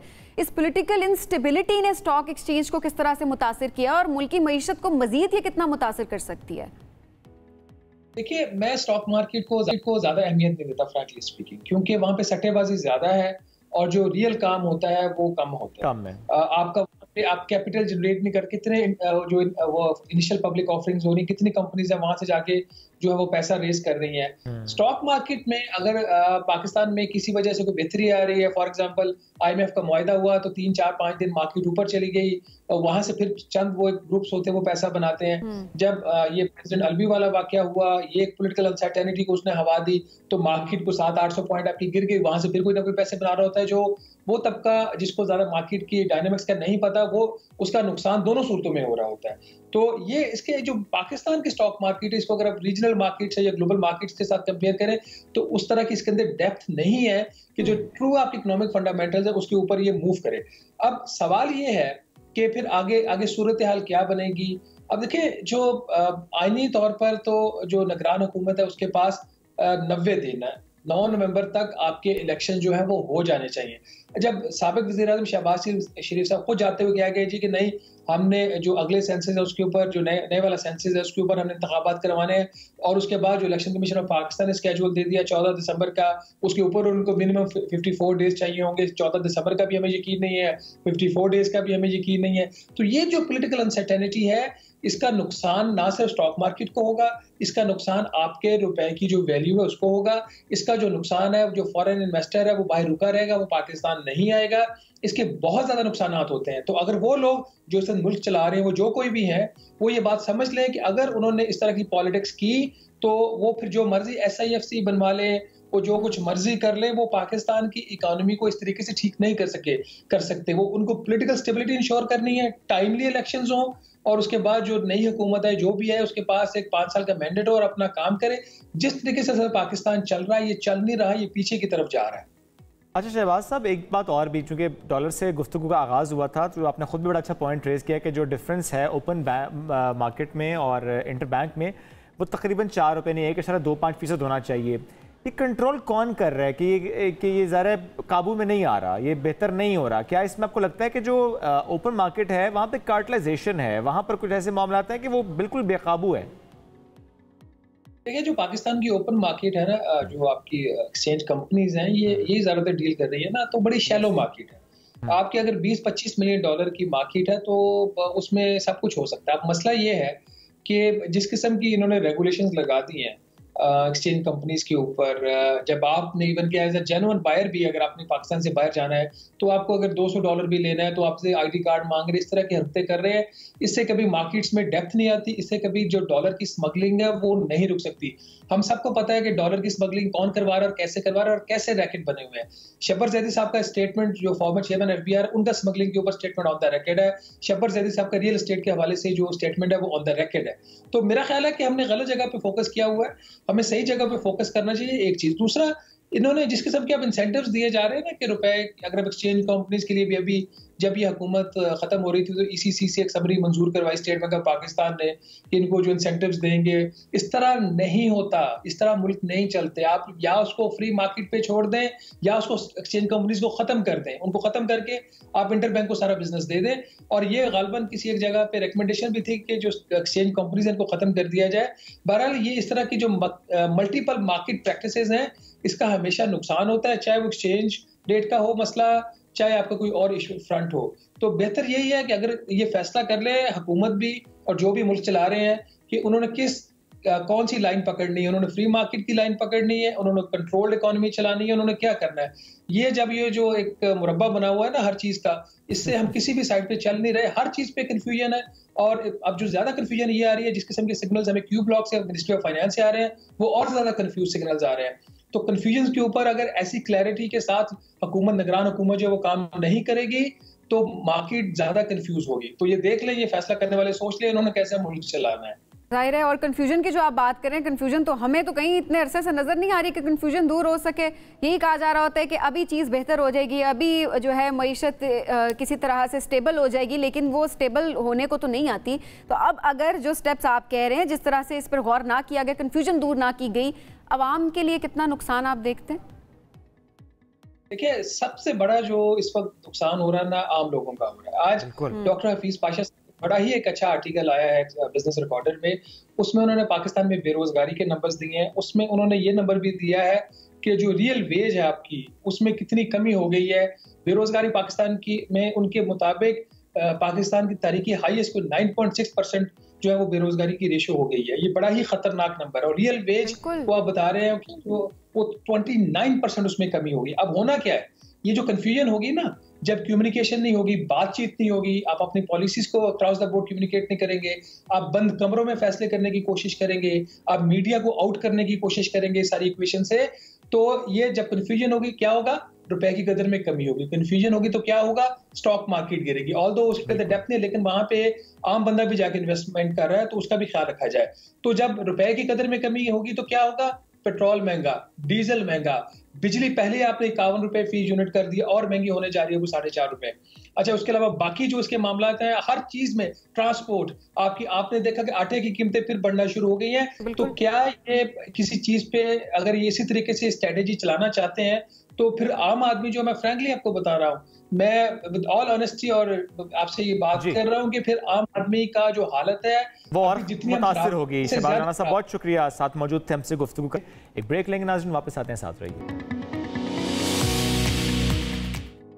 Welcome back. Asia cup world cup की तैयारी के लिए अहम पाक अफगान 3 रोजा वनडे सीरीज का पहला मैच आज होना है। 2:30 बजे मैच का आगाज होगा। श्रीलंका में खेली जाने वाली इस सीरीज में पाकिस्तान को फेवरेट तस्वर किया जा रहा है, मगर अफगान टीम की बात करें, हालिया रिकॉर्ड्स को देखें तो कांटेदार मुकाबला भी हो सकता है, ऐसी उम्मीद भी है। अच्छा मैच होगा, इस पर बात कर लेते हैं। हमें ज्वाइन करें सीनियर स्पोर्ट्स जर्नलिस्ट मिराल बेग साहब। सर बहुत शुक्रिया, आपने वक्त दिया हम न्यूज़ को। सर क्या एक्सपेक्टेशन है, पहले सीरीज पर नहीं आज के मैच की बात करता हूं, पहले मैच पे क्या एक्सपेक्टेशंस आपकी हैं? देखिए, जो गुज़िश्ता अगर हम 2-3 मुकाबले देखें शोएब, तो पाकिस्तान को टफ टाइम दिया अफगानिस्तान ने। अब से 4 बरस 2019 का जो वर्ल्ड कप का मैच है हेडिंग्ले लीड्स में, वो आखिरी ओवर में पाकिस्तान जीता इमाद वसीम की उम्दा बैटिंग की वजह से। और उससे पहले 2018 में, मैं वनडे मैचेस की बात कर रहा हूँ, 2018 में जो मैच था एशिया कप का, वो अफगानिस्तान के खिलाफ पाकिस्तान अबू धाबी में शोएब मलिक की उम्दा बैटिंग की वजह से जीता। तो अफगान टीम का मोरल अप है। उन्होंने अभी जून में श्रीलंका में यही सीरीज खेली थी और वो सीरीज में श्रीलंका 2 मैच जीता था, 1 मैच अफगानिस्तान जीता था। तो जिस हिसाब से शॉर्टर वर्जन ऑफ क्रिकेट, चाहे वो T20 क्रिकेट हो, चाहे वो वनडे क्रिकेट हो, अफगानिस्तान की टीम प्रोग्रेस कर रही है। तो लग यही रहा है कि सख्त मुकाबला होगा। हालांकि पाकिस्तान को फेवरेट करार दिया जा रहा है। पाकिस्तान इस वक्त ODI की आलमी रैंकिंग में नंबर 2 टीम है और अगर पाकिस्तान इस सीरीज में व्हाइट वॉश करती है, 3-0 जीतता है पाकिस्तान, तो पाकिस्तान आलमी रैंकिंग की नंबर 1 टीम बन जाएगा। लेकिन मुकाबला सख्त होने की तवक्को है क्योंकि आपने जिस तरह बताया कि जो अफगान टीम है वो भी उसी तरह से स्ट्रांगली नजर आ रही है, क्योंकि आपने जिस तरह बताया कि उसकी किस तरह से कारकर्दगी बेहतर भी होती जा रही है। बेग साहब, मेगा इवेंट्स से पहले ये सीरीज कितनी इंपॉर्टेंट है? ज़ाहिर है एशिया कप है आगे, फिर वर्ल्ड कप है, पाकिस्तान के लिए कितनी इंपॉर्टेंट सीरीज है?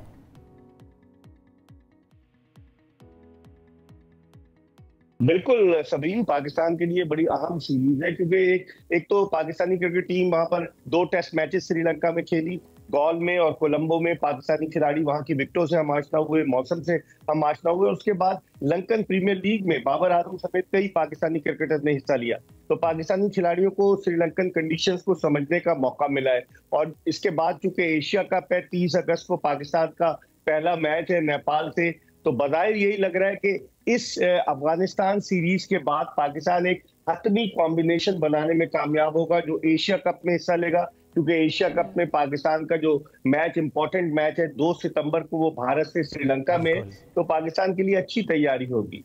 और इसमें ये कितना अहम है प्लेइंग 11, किसको थोड़ा सा रेस्ट देना चाहिए, किसको आजमाना चाहिए? आज प्लेइंग 11 आपकी नज़र में क्या होना चाहिए?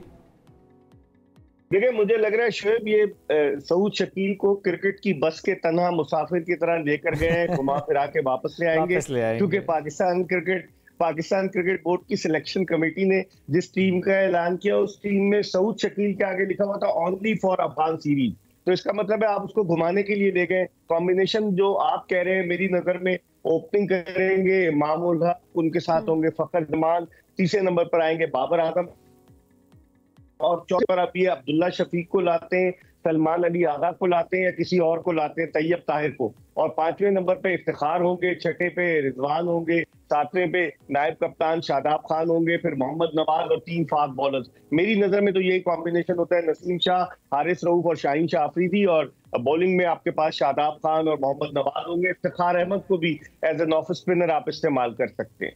ठीक है, और इन लार्जर पिक्चर इस सीरीज का एशिया कप के लिए फ़ायदा ही होगा, क्योंकि कुछ तज्ज़ियाकार ये भी कहते हैं कि बहुत back to back tournament series नहीं होनी चाहिए, थोड़ा सा रेस्ट भी मिलना चाहिए, ज़रा प्लेयर्स अपने ऊपर काम भी कर लेते हैं।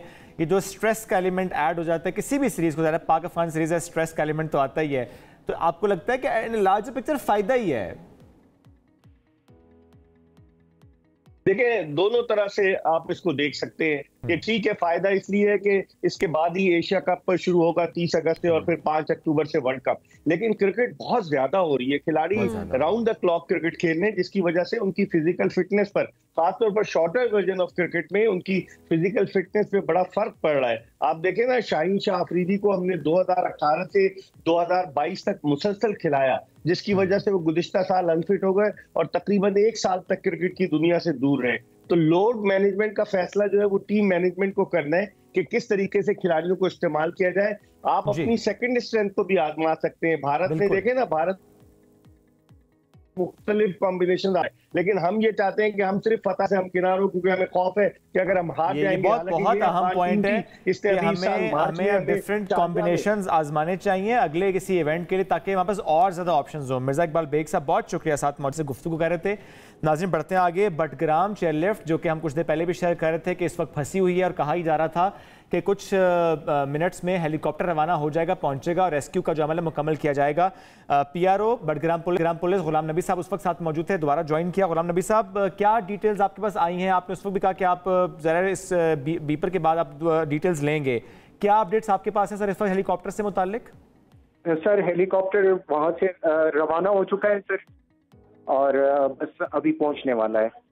अच्छा, और इसके अलावा कोई और चीज़ जो आप शेयर कर सकें, कोई ऐसी बात जो कि इस वक्त आप तक पहुंची हो, उन बच्चों से मुताल्लिक, उन उस्तादों से मुताल्लिक, कोई ऐसी एडिशनल इंफॉर्मेशन? सर, फिलवक्त तो कुछ भी नहीं है, चूंकि वो एरिया ऐसा है, वहाँ पे सर्विस नहीं है ना, तो उस वजह से ज़्यादा मुश्किलात पेश आ रही हैं। स्पेशली नेट तो बिल्कुल ही काम नहीं करता है, और बाकी सिग्नल्स जो हैं वो भी बहुत ज़्यादा वीक हैं। तो अभी बस हेलीकॉप्टर पहुँच जाएगा, इंशाल्लाह बाहिफाजत रेस्क्यू कर लिए जाएंगे ये बच्चे इंशाल्लाह।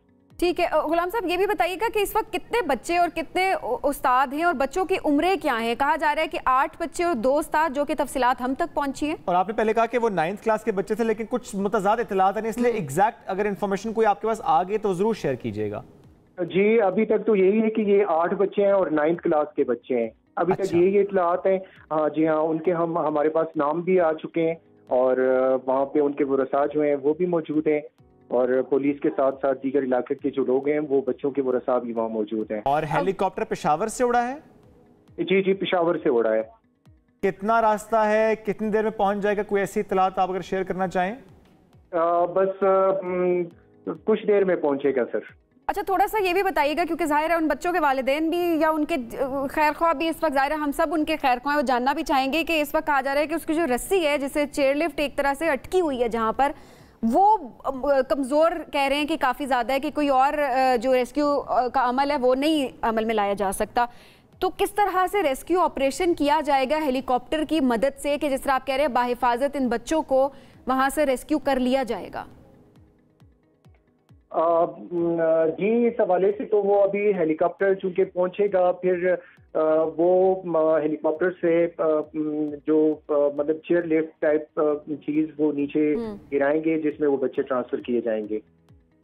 ठीक है, गुलाम नबी साहब बहुत शुक्रिया, साथ मौजूद थे। हम दुआ गो हैं कि बहुत जल्दी रेस्क्यू मुकम्मल हो और जो बच्चे और उस्ताद इसमें फंसे हुए हैं, ज़ाहिर है वो ज़िंदगी और मौत की कशमकश में है। बहुत दुआएं उनके साथ, उनके वर्सा, उनके ज़ाहिर उनके फैमिली मेम्बर्स सारे वहीं पर मौजूद हैं आसपास, और वो इंतज़ार कर रहे हैं हेलीकॉप्टर का, जो कहा जा रहा है कुछ देर में पहुँच जाएगा और रेस्क्यू का अमल मुकम्मल होगा।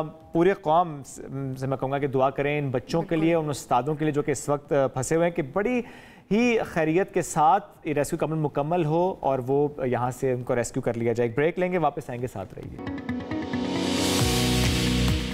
Welcome back. बाज़ लोग पूरी नींद लें या अधूरी लें, थकावट भी रहती है, कमर में दर्द की शिकायत भी होती है, और एक अहम वजह इसकी है स्लीपिंग पोस्चर, यानी सोने के वो अंदाज जो उनके जिस्म के लिए बिल्कुल भी ठीक नहीं होते। जैसे कि हमने कल भी आपको बताया था कि दाएं करवट सोना जैसा सुन्नत भी है और साइंस भी साबित करती है कि आपको बेहतर नींद आती है। ऐसे में जो आपका पोस्चर सोने का है वो कितना आपको मुतासर करता है, आपकी नींद को कितना डिस्टर्ब करता है, इस पर बात करते हैं। बिल्कुल जी, इस हवाले से हमारे साथ मौजूद हैं डॉक्टर इरम नौशीन। अस्सलाम वालेकुम डॉक्टर साहिबा, बहुत शुक्रिया प्रोग्राम में ज्वाइन करने के लिए। डॉक्टर साहब, आपने बताया कि ऑर्थोपेडिक मैनुअल फिजिकल थेरेपिस्ट, हाँ इतनी लंबी टर्म, थोड़ा सा ये मैनुअल के जब वर्ड आ जाते हैं तो हमें लगता है कि मे बी इक्विपमेंट्स इन्वॉल्व नहीं होंगे इसके अंदर, क्या ये दुरुस्त है? वालेकुम अस्सलाम, अल्हम्दुलिल्लाह मैं ठीक हूँ, आप कैसी हैं? और ऑर्थोपेडिक मैनुअल का जो टर्म है ना, मैनुअल स्टैंड्स फॉर हैंड्स, आप हैंड्स का यूज़ करते हैं, और फिज़िकल थेरेपी की सब स्पेशलिटी है ऑर्थोपेडिक मैनुअल फिज़िकल थेरेपी। इसमें हम हैंड्स के यूज़ से आपके जॉइंट्स की पोजीशन को अप्रोप्रिएट करते हैं, आपके मसल्स के अंदर अगर कुछ फॉल्ट आ रहा है उसको करेक्ट करने की कोशिश करते हैं, लेकिन इसका ये हरगिज़ मतलब नहीं है कि हम मशीन्स का यूज़ या इक्विपमेंट्स का यूज़ नहीं करते। इक्विपमेंट्स आपकी सर्विसेज को रिप्लेस तो नहीं कर सकता, दैट्स डेफिनेट, लेकिन वो आपकी सर्विसेज को क्विक कर सकता है, यानी हेल्प आउट करता है, आपको आसान कर बिल्कुल ठीक है, बिल्कुल ठीक है। अच्छा नाज़रीन से हम कहेंगे आप हमें कॉल भी कर सकते हैं, और अगर आपको भी लगता है कोई ऐसा इशू कि स्लीपिंग पोस्चर आपका ठीक नहीं है, या अगर आपको लगता है कि आपकी नींद ठीक से नहीं हो रही, उसकी वजह सिर्फ और सिर्फ सोने का एक गलत अंदाज है, तो डू कॉल अस। जब स्लीपिंग पोजीशन की हम बात करें तो हम स्टार्ट करते हैं, एक तो देखें जैसे हमने पहले भी कहा कि दाएं करवट सुन्नत भी है, और कल हमने शेयर भी किया कि साइंस भी इसको साबित करती है। अब दाएं के अलावा आ जाते हैं, बाएं करवट, उल्टा सोना, या किसी ऐसे अंदाज से सोना कि आपके जो बॉडी पोस्चर है वो डिस्टर्ब होता है, क्या क्या फ़र्क पड़ता है आपकी बॉडी पे उसका? देखिए, अप्रोप्रिएट जो बॉडी पोस्चर है ना स्लीपिंग के लिए जो डिफाइंड है, ठीक है, उसको हम इस तरीके से ले लेते हैं कि एक ऐसा पोस्चर जो आपकी स्पाइन को मैक्सिमम रिलैक्सेशन प्रोवाइड करे, यानी आपकी जो बैकबोन है या आपकी जो कमर है, जब आप उस पोस्चर में लेटें तो वो मैक्सिमम रिलैक्स्ड पोजीशन में हो। ठीक है, अब हम अप्रोप्रिएट पोस्चर को जब हम इसके ऊपर मजीद डिस्कशन करते हैं तो डिफरेंट लोगों के लिए डिफरेंट भी हो सकता है पोस्चर। अच्छा, आपकी हेल्थ कंडीशन, आपकी फिजिकल कंडीशन के साथ ये वेरी भी करेगा। ठीक है, आपने उल्टा सोने को डिस्कस किया तो मैं उसके ऊपर बात करूंगी कि ज़्यादातर हम इसको प्रेफर नहीं करते हैं स्लीपिंग पोस्चर्स में। ठीक है, इसकी दो वजूहात हैं। एक तो जब हम उल्टे सोते हैं तो आपके एब्डोमिनल मसल्स पे, आपके वाइटल ऑर्गन्स पे, जैसे कि स्टमक हो गया, जैसे कि हार्ट हो गया, इनके ऊपर प्रेशर पड़ता है, यस वजन पड़ता है, जिसकी वजह से ये हो सकता है कि आपकी ब्लड सर्कुलेशन इम्पीड होती है या स्लो डाउन हो जाती है। ठीक है, सेकेंडली जब वर्क ऑफ ब्रीदिंग की हम बात करते हैं, यानी सांस लेने की बात करते हैं, तो जब कोई भी इंसान उल्टा सोता है तो वो ग्रेविटी असिस्टेड पोजीशन में होता है, यानी कि उसके मसल्स पे या उसकी ब्रीदिंग की पोजीशन के ऊपर डायफ्राम है जो हमारा ब्रीदिंग मसल है, उसके ऊपर ग्रेविटी उसको असिस्ट कर रही होती है। ठीक है, तो जब उसको वर्क करना होता है तो ग्रेविटी के अगेंस्ट उसको फोर्स अप्लाई करनी होती है, यानी एक नॉर्मल पर्सन की एनर्जी से डबल एनर्जी वो यूज करेगा ब्रीदिंग के लिए। अच्छा। तो जब एक शख्स इस पोजीशन में सोएगा तो आप मुझे बताएं कि जब वो मॉर्निंग में उठेगा तो बॉडी एक सन पेन, अक्सर देखे जो सब लोग फिर ये कह रहे होते हैं कि हम तो उठे हैं, हमारी बॉडी में पेन है, या नींद की मतलब इतने घंटे भी हम सोए लेकिन उसके बावजूद भी हमारी थकन है, तो ये एक उसकी मेजर रीजन, सांस ले लेके थक गए रात को। यस, आपका वर्क ऑफ ब्रीदिंग इंक्रीज्ड है, आपके मसल्स अप्रोप्रिएट पोस्चर में नहीं है। सेकेंडली, जब आप उल्टा सोते हैं तो आपकी स्पाइन प्रॉपर अलाइंड नहीं है। I was about to ask कि अभी जो ऊपर वाला एरिया है, जब आप उल्टा सो रहे हैं, एक तरफ आपने फेस रखा हुआ है, तो ओवरऑल जो स्पाइन है उसमें कहाँ पर फर्क पड़ रहा है? स्पाइन की अलाइनमेंट ऑब्वियसली डिस्टर्ब होती है उल्टा सोने से, बिकॉज आप अपने हेड को ना एक तरफ को टिल्ट कर लेते हैं। इसका मतलब है कि जो normal relax position of spine है वो अचीव नहीं होती है। एक तरफ को टिल्ट करने का मतलब है कि ऑपोजिट साइड का जो मसल है वो लॉन्ग हो गया है, नर्व भी कोई प्रेस हो सकती है, यस, स्ट्रेच हो गया है, यानी कि स्ट्रेन कर रहे हैं आप एक साइड के मसल को। ठीक है जी, कॉलर हमारे साथ मौजूद है, उनसे बात करते हैं। खालिद भट्टी हैं लाहौर से। जी खालिद साहब, क्या कहना चाहेंगे? हाँ जी, अस्सलाम वालेकुम। वालेकुम सलाम जी। ये मैं यही पूछना था, ये राइट साइड सोने में कोई इफेक्ट तो नहीं है ना? क्योंकि मैं अक्सर सोता ही ऐसे ही हूँ, मेरी वाइफ कहती है आप एक ही साइड पे सोते हो, आपको कोई इशू होता है? क्यों नहीं करते? आपको कोई इशू होता है इस तरह सोने से? नहीं, मुझे तो इजी नींद आती है ऐसे सोने से। आपका तो मसला ही कोई नहीं था सर, ठीक है जी, दाएं करवट सोते हैं, कोई इशू नहीं है। तो वाइफ जरूर कहते हैं एक तरह से आप सोते हैं, ये मसला हो सकता है, आप ठीक सो रहे हैं। अच्छा, अलाइनमेंट की जब हम बात करें, जब ये मुसलसल आप एक ही गलत पोस्टर में सो रहे हैं, जैसे कि उल्टा सोने की बात करें, फेस आपने एक तरफ रखा, नहीं हेड एक तरफ रखा, तो उससे आपकी अलाइनमेंट ख़राब हुई, क्या ये ऐसी खराबी हो जाती है जो कि परमानेंट हो जाती है? फिर देखिए, अगर आप अपना पोस्चर, स्लीपिंग पोजीशन को ओवरनाइट चेंज करते रहते हैं तो वो आपकी जो पोस्चरल एडजस्टमेंट है वो मैटर करती है। लेकिन अगर आप एक ही पोस्चर को लाइफ टाइम अडेप्ट कर लेते हैं तो फिर आपकी पोस्चरल डिफॉर्मिटीज़ या प्रॉब्लम्स आप कह सकते हैं स्टार्ट होना शुरू हो जाती हैं। फिर उसमें हम पोस्चर करेक्शंस पेशेंट को गाइड करते हैं, स्लीपिंग पोजीशंस अप्रोप्रिएट गाइड करते हैं, उनको बताते हैं कि ये पोजीशन आपके इस मसल के लिए जो है वो बेनिफिशियल नहीं है, आप इसको चेंज कर लें। अच्छा, अब तकिया की बात करते हैं। कुछ लोग होते हैं जो कि बहुत ही सॉफ्ट पिलो पे सोना पसंद कर रहे होते हैं, कुछ होते हैं जो कि ऊंचा तकिया पसंद करते हैं और कुछ काफ़ी हार्ड। तो इसमें क्या फ़र्क होता है, क्या बेहतर है? तकिया और मैट्रेस, जब हम स्लीपिंग पोस्चर की बात करते हैं तो बहुत इंपॉर्टेंट रोल प्ले करता है। ठीक है, जो आपका पिलो होता है, जब आप लाइंग ऑन योर बैक, जब आप स्ट्रेट लेटे हुए यानी आपका फेस टुवर्ड्स द सीलिंग है ना, तो तब आपके पिलो को इतनी विड्थ का या इतनी हाइट का होना चाहिए कि आपकी बैकबोन को और हेड को ना सपोर्ट कर सके। यानी जब आप लेटे होते हैं तो आपकी कमर और सर के दरमियान में गर्दन के लेवल पे एक गैप क्रिएट होता है। तो that pillow should be wide enough कि वो उस गैप को सपोर्ट कर सके। आपका पिलो आपके शोल्डर्स के नीचे नहीं होना चाहिए। अब हर बंदे की जो फिजिक है या बॉडी स्ट्रक्चर है उसके अकॉर्डिंग ये होता है कि आपका जो पिलो है वो रिक्वायर्ड होता है। ठीक है, कुछ लोगों का वो गैप ज़्यादा होता है तो उस लिहाज से हम उनका पिलो डिज़ाइन करेंगे। ठीक है, कुछ लोगों का वो गैप कम होता है तो वो एक कम हाइट वाला पिलो भी यूज़ कर सकते हैं। तो हर शख्स का पिलो डिफरेंट है। यस, ठीक हो गया। एक और कॉलर है असद अब्बास फ्रॉम लाहौर। अस्सलाम वालेकुम जी, क्या पूछना चाहेंगे? अस्सलाम वालेकुम जी। वालेकुम सलाम। अच्छा सर, यही पूछना था कि अक्सर साइड चेंज करके सोया जाता है, उससे नींद डिस्टर्ब होती है, तो ऐसी पोजीशन की जिससे नींद डिस्टर्ब ना हो और नींद भी आ भी जाए, तो हर करवट चेंज करते हैं तो नींद डिस्टर्ब होती है। अच्छा, आपका मसला ये है कि आप कहते हैं करवट भी बदल लें और नींद भी डिस्टर्ब ना हो। ठीक है, इस पर कमेंट लेते हैं। ज़ारा हमारे साथ हैं। अस्सलाम वालेकुम ज़ारा, क्या पूछना चाहेंगी? अस्सलाम वालेकुम जी। वालेकुम सलाम। मैं जब सुबह उठती हूँ तो मेरी कमर में बहुत सर दर्द होता है। आप किस पोजीशन में सोती हैं? उल्टा। हाँ, तो वो तो चलें, साथ साथ ही डॉक्टर साहब भी बता ही रही है। डॉक्टर साहब क्या कहना चाहेंगे? सबसे पहला सवाल वो कह रहे हैं कि कोई ऐसा तरीका बता दे मेरे करवट लूं और नींद डिस्टर्ब ना हो। कोई जादू आपके पास है? देखें, ह्यूमन बॉडी है, वो अगर एक पोजीशन में ओवरनाइट स्लीप करेंगे तो उससे आपकी बॉडी स्टिफ होगी। ये मेरे ख्याल से रिकमेंडेड है कि आप अगर सो रहे हैं तो पोजीशन को थोड़े टाइम बाद चेंज करते रहें। अच्छा, वैसे ऑटोमेटिकली चेंज हो ही जाती है। यस, डेफिनेटली, ह्यूमन बीइंग्स हैं तो वो एक पोजीशन में स्टैटिक रह ही नहीं सकते। अच्छा, डॉक्टर साहब यहीं पर कहते हैं ना कि आप राइट साइड पे ही सोया करें। मेरा सवाल भी यही आने वाला था अभी कि आप नहीं सो सकते एक साइड पे काफ़ी टाइम तक, मतलब आप थक जाएंगे एक साइड पे जब सो रहे होंगे, फिर आप उल्टा भी सोएंगे, फिर आप दूसरी साइड पे भी करवट लेके सोएंगे। जब थक जाए तब उठ जाएं। तो हाँ, वो बात है, लेकिन फिर भी मतलब फिर क्या करें? प्रॉफिट सल्लल्लाहु अलैहि वसल्लम की हदीस है कि आपने राइट साइड पे ही सोना है, दाईं करवट पे लेटना है। इसकी बड़ी एक प्यारी रीज़न है।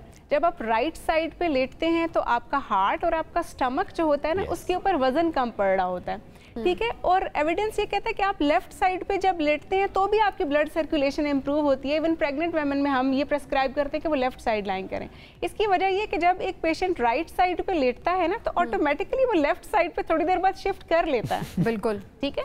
तो इसका मतलब ये है कि आपकी दोनों साइड्स यूज हो रही हैं, लेकिन राइट साइड आप फर्स्ट यूज कर रहे हैं और लेफ्ट साइड ऑटोमेटिकली बाद में चेंज हो जाएगी। ठीक है। अब इसमें एक चीज और होती है, अक्सर लोग कहते हैं कि जी मैं तो सो ही नहीं पाया, रात भर करवटें ही बदलता रहा, यानी किसी करवट चैन नहीं आया, ये क्यों होता है? अच्छा, कुछ लोगों में एंजाइटी का प्रॉब्लम होता है जिसकी वजह से उनको ना स्लीपिंग पोस्चर में डिस्टर्बेंस फील होती है। तो एंजाइटी के लिए पर्टिकुलर स्लीपिंग पोजीशंस डिफाइंड हैं। शूटिंग स्टार पोजीशन है जो एंजाइटी के पेशेंट्स में प्रेस्क्राइब की जाती है। उसमें क्या होता है कि patient is lying on the back, वो अपनी कमर पर लेटता है, उसका फेस जो है वो सीलिंग की तरफ होता है और अपने दोनों हाथों को ना वो ऊपर कर लेता है और अपनी दोनों पाँव को स्ट्रेच कर लेता है। यानी वो इतना रिलैक्स्ड पोस्चर अडॉप्ट करता है कि उसको ग्रेविटी असिस्ट कर रही होती है उस पोस्चर में लेटे। अच्छा। तो उसमें अगर आप वो पोजीशन अडॉप्ट कर लें, शूटिंग स्टार पोजीशन, तो आपको जल्दी नींद आएगी और आप सुबह फ्रेश भी उठेंगे। सीधे लेट के हाथ ऐसे ऊपर नहीं, लाइक दिस पोजीशन, यस, इस पोजीशन में अगर आप कर लें तो इसका मतलब है कि आप रिलैक्स्ड हैं, आपकी बॉडी रिलैक्स्ड है। इसके अलावा ऐसे कौन से और पोस्टर हैं जो कि एक तो आपने एंजाइटी के पेशेंट्स के लिए बताया, जनरली और कौन से पोस्टर्स या कुछ देर के लिए ऐसा आपका योगा कह लेते हैं इसको, जब कर सकते हैं कि आपको अच्छी नींद आए? देखिए, fetal position is very important. अगर आप बैक एक की बात करें या स्पाइन प्रॉब्लम्स की बात करें तो फीटल पोजीशन वो पोजीशन है जो फीटस यानी कि एक बेबी अपनी मदर के एब्डोमेन के अंदर अडॉप्ट करता है, ठीक है। ये अल्लाह ताला ने सिखाई है इंसान को ये पोजीशन। अगर आप उस पोजीशन में लेटते हैं तो यू फील रिलैक्स, उसमें भी आपके बैक प्रॉब्लम्स जितने भी हैं वो एड्रेस हो जाते हैं। जब आप उठेंगे तो यू विल फील रिलैक्स। और हार्ड सरफेस या जिस तरह मैट्रेस की भी 10,000 किस्में हैं, कौन सा बेहतर होता है? अच्छा, मैट्रेस के ऊपर बात करना बहुत इंपॉर्टेंट है। जब हम स्लीपिंग पोस्चर के ऊपर बात कर रहे हैं तो मैट्रेस अक्सर आपके पास पेशेंट्स आते हैं, हमारे पास आते हैं जब पेशेंट्स, तो वो ये कहते हैं कि मैं ऑर्थोपेडिक मैट्रेस यूज कर रहा हूँ, तो क्या वो मेरे लिए बेहतर है? अब orthopaedic mattress is not a medical term ना, ये मार्केटिंग टर्म है। ऑर्थोपेडिक मैट्रेस इसका मतलब ये कि ऑर्थोपेडिक मैट्रेस आपकी फर्मनेस के बारे में बात करता है, यानी जो कंपनी उसको डिज़ाइन कर रही है वो उसकी फर्मनेस के ऊपर बेस कर रही है। अब हर कंपनी की जो फर्मनेस है वो अपने लिहाज से होगी। हम कैसे ये डिसाइड कर सकते हैं कि कौन सा मैट्रेस किस पेशेंट के लिए फर्म है? उसको हम सेल्फ चेक एनालिसिस भी कर सकते हैं इस तरीके से कि अगर पेशेंट सीधा लेटा हुआ है, अपनी कमर के बल लेटा हुआ है, तो आप ना अपना एक हैंड उसकी बैक के नीचे प्लेस कर लें। अगर तो आपका हाथ आराम से वहाँ से गुजर गया है और मैट्रेस ने टच भी किया हुआ है आपकी स्पाइन को, आपकी बैक को, यानी कि गैप भी नहीं है वहाँ पर प्रेजेंट और आपका हाथ भी आराम से वहाँ से मूव कर गया है, तो वो अप्रोप्रिएट फर्मनेस है आपके पेशेंट के लिए। अगर पेशेंट लेटा हुआ है और आप अपना हैंड प्लेस करते हैं और वो इजीली मूव कर गया है, यानी कि आपकी जो लो बैक है वो और मैट्रेस उसके बीच में एक स्पेस है, तो इसका मतलब है कि दैट ठीक नहीं है। यस, वो हार्ड मैट्रेस है। बिल्कुल ठीक है। तो ये मैट्रेस सिलेक्ट करने का बड़ा आसान सा तरीका है। डॉक्टर साहब बहुत शुक्रिया, साथ मौजूद थे, गुफ्तगू कर रहे थे। ब्रेक लेंगे, वापस आएंगे, साथ रहिए। बडग्राम चेयरलिफ्ट में फंसे बच्चों को रेस्क्यू करने के लिए कहा जा रहा है कि हेलीकॉप्टर पहुंचने वाला है। चूंकि 12 बजे का वक्त दिया गया था, हेलीकॉप्टर यहां पर पहुंचेगा, इन बच्चों को रेस्क्यू करेगा, लेकिन साथ साथ ये भी कहा जा रहा है कि जो हेलीकॉप्टर आएगा पहले एक रेकी करेगा, एक प्लान बनाएगा। चूंकि जो तार है, जो रस्सी है, वो भी इतनी कमजोर है कि वो प्रेशर से खुदा न खास्ता उसको नुकसान पहुंच सकता है। तो बहुत ही कहना चाहिए कि एहतियात के साथ इस ऑपरेशन को मुकम्मल करना होगा। बहुत नाजुक सिचुएशन यहाँ पर है और इन बच्चों की डिटेल्स भी ज़्यादा सामने आई हैं, उनके नाम भी सामने आए हैं और कहा जा रहा है कि 9th क्लास के ये बच्चे हैं और अब तो कई घंटे हो चुके हैं बच्चे वहाँ पर फंसे हुए हैं। जो पेशावर से पाक फौज का हेलीकॉप्टर रवाना हुआ था और कहा जा रहा है कि वो यहाँ पर पहुँचने वाला है। PRO बडग्राम पुलिस गुलाम नबी साहब साथ मौजूद हैं। गुलाम नबी साहब, कुछ डिटेल्स जो आपके पास अब मजीद पहुंची होंगी, मैं जरूर चाहूंगा कि शेयर करें, अपडेट करें कि इस वक्त क्या सिचुएशन है हेलीकॉप्टर से मुतालिक, रेस्क्यू के अमल से मुतालिक।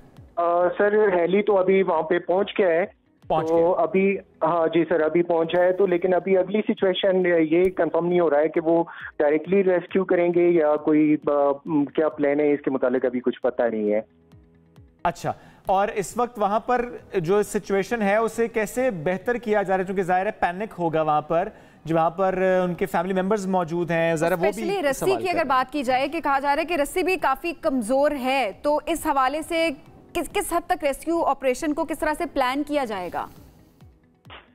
वहाँ पर DSP सर्कल अलाई और असिस्टेंट कमिश्नर अलाई और पुलिस की जितनी नफरी है वहाँ पर मौजूद है, तो हेली भी वहाँ पे पहुँच चुका है। तो बस दुआगो हैं अल्लाह पाक बखैर और आफियत। बिल्कुल जी, हम सब दुआगो हैं कि उन खैर खैरियत जो है ये रेस्क्यू ऑपरेशन मुकम्मल हो। बच्चे वहाँ पर फंसे हुए हैं, उसातिज़ा वहाँ पर फंसे हुए हैं, 9th क्लास के बच्चे हैं जो कि रिपोर्ट अब तक मौसूल हो रही हैं।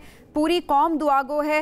गुलाम नबी साहब, ये भी थोड़ा सा बताइएगा कि क्या ओवरवेट तो नहीं है इस वक्त भी ये चेयरलिफ्ट, क्योंकि जिस तरह से 10 लोगों की बात की जा रही है, अमूमन अगर चेयरलिफ्ट में देखा जाए तो वेट भी बैलेंस किया जाता है और 10 लोग काफी कम, मतलब ये मतलब कम लोगों को सवार किया जाता है। और ये भी क्या 10 ही हैं या 8 हैं? बच्चों समेत उस्ताद हैं, 8 हैं टोटल। जी, इसमें एक मैं वो आपको बताता चलो, ये टोटल इनकी स्ट्रेंथ जो है वो 8 है। इसमें एक बंदा जो है वहाँ का लोकल वो दुकानदार है और एक जो है उसका भतीजा है, वो दूसरे गांव से है, वो तकरीबन उसकी 17-18 साल उम्र है, वो इसका भतीजा है और ये दोनों भी इसमें सवार हैं और 6 तलबा हैं। इन्हें उस्ताद नहीं है, एक लोकल है, एक उनका भतीजा और 6 स्टूडेंट्स इसमें फंसे हुए हैं। और ज़ाहिर इससे मुतालिक कहा जा रहा है कि हेलीकॉप्टर जो पहुंचा है वो ज़रा रेकी करेगा और उसके बाद इस रेस्क्यू को शुरू किया जाएगा। गुलाम नबी साहब शुक्रिया, साथ मौजूद थे। कहते हैं हम सब दुआ गो हैं उन बच्चों के लिए और जितने लोग इस वक्त वहाँ पर फंसे हुए हैं, 8 अफराद जिनकी हम बात करें जो कि इस लिफ्ट में कई घंटों से फंसे हुए हैं और रेस्क्यू का अमल जो है वो ज़ाहिर शुरू हो चुका है, हेलीकॉप्टर वहाँ पर पहुँच चुका है। हम सब दुआ गो हैं कि बहुत जल्दी खैर आफियत से ये जितने लोग वहाँ पर फंसे हुए हैं इन सबको रेस्क्यू कर लिया जाए। नाज़रीन, दोबारा मुलाकात कल। अल्लाह हाफ़िज़।